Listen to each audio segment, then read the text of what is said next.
వాళ్ళు అంగీకరించరు. బికాజ్ వీళ్ళ తండ్రులు చూశారు, ఇప్పుడున్న యువతరం తండ్రులు చూశారు.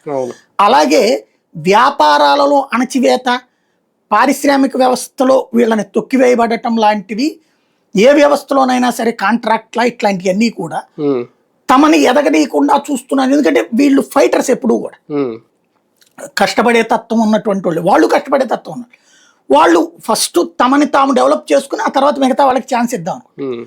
వీళ్ళు మమ్మల్ని అణిచేస్తున్నారనే ఫీలింగ్ ఉన్నటువంటి దీంట్లో నుంచి పుట్టుకొచ్చిందే రంగాలు, నెహ్రూలు, ఈ వ్యవస్థ.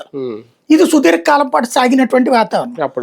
2 తరాలు అయిపోయింది. ఇది 3వ తరంలో ఉన్న పుట్టినటువంటి వాళ్ళకి కూడా ఈ ఫీలింగ్ ఉంది.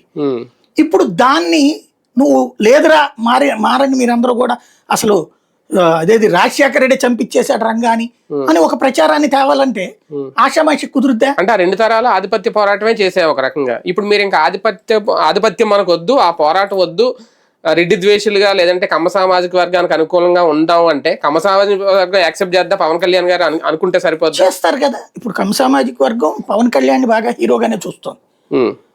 ఎందుకు చంద్రబాబుకి అండగా నిలిచి అధికారంలోకి తీసుకొచ్చారు కదా. నాయకుల మధ్యన ఎలాంటి ప్రాబ్లం లేదు. ఇప్పుడు ఈగోస్ పక్కన పెట్టి లోకేష్ గాని చంద్రబాబు గాని గతంలో ఎన్నడూ లేనంత గౌరవిస్తారు. అంటే రాజకీయ నాయకుల మధ్య లేదేమో, కుల నాయకులు యాక్సెప్ట్ చేస్తే బొలిశెట్టి ఎందుకు అలా మాట్లాడతారు, ఇప్పుడు ఈయన ఎందుకు అలా మాట్లాడతారు, నాయకుల పట్ల ఒక నాయకుల మధ్యన అనుసంధానం ఉంది. ఇది గ్రౌండ్ లో మార్చేయగలను అనుకునే అమాయకత్వంలో ఉన్నాడు పవన్ కళ్యాణ్. గ్రౌండ్ లో మార్చేయగలను అనుకుంటున్నాడు. కరెక్టే, గుడ్. అదే ఆయన వ్యక్తిగత ఫీలింగ్ అనుకోవాలి. నేననేది మార్చాలన్న ప్రయత్నం చాలా శరవేగంగా గంభీరంగా ఓ స్టాంప్ వేసి చేస్తున్నాడు. ఈ చేసే సందర్భంలో వీళ్ళకి విలన్ గా పద్దాక జగన్